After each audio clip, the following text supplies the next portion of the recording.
Search and retrieval operation sa mga nawawalang residente ng Barangay San Luis, Antipolo City. Ginamitan na ng K9 units. Mga nakaligtas na residente di pa rin makapaniwala sa nangyari lalo't ngayon lang nagkaroon ng landslide at flash flood sa kanilang lugar. Si Ryan Lasigas sa sentro ng balita live.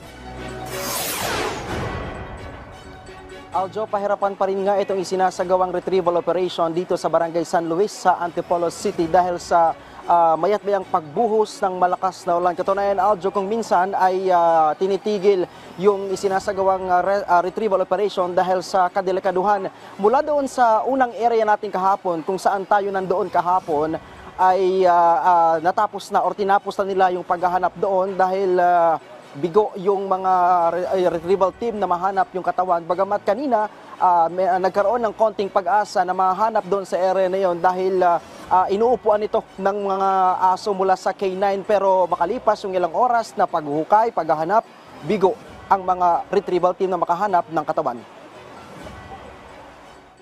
Makulimlim ang panahon pero tuloy ang isinasagawang retrieval operation ng iba't ibang grupo upang mahanap ang dalawa pang nawawala sa Barangay San Luis, Antipolo City. Mas maraming puwersa ang kanilang ginagamit ngayong araw kung kaya't umaasa ang retrieval team na mas magiging mabilis ang paghahanap sa dalawang katawan na kanilang hinahanap na tinangay ng rumaragasang putik at baha sa kasagsagan ng pananalasa ng bagyong Enteng. Kung kahapon mano-mano ang kanilang paghahanap, ngayon may kasama na silang K9 unit at mga rescuer galing sa iba pang lugar at mula sa PNP Rizal Headquarters. Sa ganitong paraan, mas malawak na lugar ang kanilang maiikutan at masusuyod kahit pa ang mga makikitid na lugar. Binalikan ng retrieval team ang lugar kung saan sila nagkalkal kahapon. Pero kung ikukumpara kahapon, mas nagkakaroon ng pag-asa ang retrieval team na mahanap na ngayon ang mga nawawalang katawan. Agad kasing umupo ang isang K9 sa itaas na bahaging ito. Senyales daw ito na maaring may nakabaong katawan sa ilalim ng putik. Pinaikutan na po ng mga K9, mga aso yung ating possible na may tao.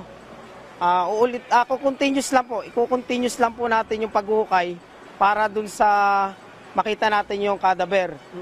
Pagka bumaon ng hanggang tuhod, papaamoy ulit daw natin sa K9 para continuous pa rin yung ating paghuhukay. Napapasalamat tayo sa NCRPO at sa Provincial Mobile Force ng Rizal na nag-augment sila ng karagdagang persa, especially po yung 4 na aso. Isang team na K9 po yun na maaring makatulong talaga. Malaki ang may tutulong nila doon sa paglulocate ng exact point. Sinariwa naman ng nakaligtas na kaanak ng mga biktima ang pangyayari bago ang insidente. Kwento ni Carlo, 6 silang nakatira sa tinangay na bahay sa Sitio Banaba. Nasa kasagsagan pa ng mahimbing natulog ang kanyang nanay, bayaw, kanyang kapatid at mga pamangkin nang maglaho silang parang bula matapos tangayin ang kanilang bahay ng rumaragasang tubig. Nakaligtas siya dahil umalis siya para bumili ng kape. Pero pagbalik niya, wala na ni isang poste ng kanilang bahay ang natira. Ako po yung unang nagising. At mga anong oras po? Alas 7 po. Tapos nagplano po ako, nagpainit po ako ng tubig.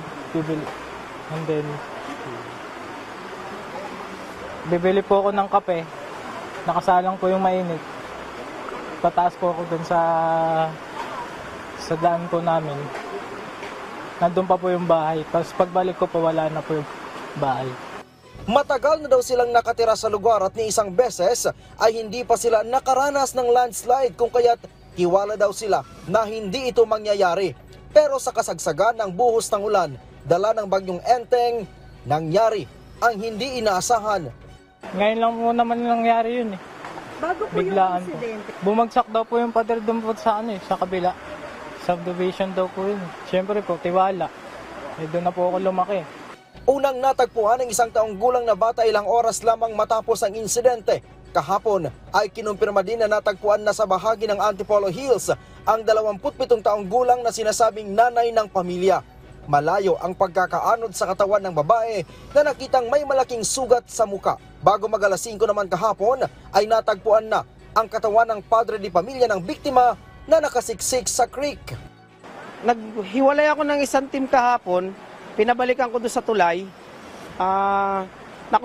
Pinasok uli nila, natabunan po yung tao sa